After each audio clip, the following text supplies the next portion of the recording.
Deməli, dövr cədvəl veribdir. Z ilə işarə olunubdur. Heyvanlar aləminin dəyişməsi. Onurğanın yaranması veribdir. Və bitkilər aləminin dəyişməsi X veribdir. Bizdən X-i tapmağımızı istəyir. Z dövrün bilməliyik biz. Onurğa yaranıbdır. Ordovikdə. Deməli, Z-i tapdıq ki, Ordovik dövrüdür. Və X-i tapmağımız istəyir. Bitkilər aləmində nə dəyişiklik olur? Bitkilər quruya çıxıbdır. Birincisi. Bəli. Göstərib ki, bitkilər quruya çıxır. Bir hüceyrəli yosunlar əmələ gəlir. Xeyr, bir hüceyrəli yosunlar burada yaranmayıbdır. Və belə deyək ki, bir hüceyrəli yosunlarımız yaranıbdır protrozoa erasında. İlk bitki toxumaları yaranır. Bəli, düzdür bu da.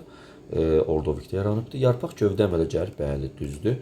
Yarpaq gövdə yaranır. Toxumalar da mexaniki, örtü götürücü toxuma idi. Çılpaq toxumlar devonda yaranıb. Bu da olmaz. Qatırquyruqlar meydana çıxır. Xeyr, qatırquyruqlar planlardan sonra meydana çıxıbdır və bu da devonda yaranıbdır. Bu da olmaz. Ona görə düzgün cavab 1, 3, 4 olacaqdır. 1, 3 və 4 olacaq.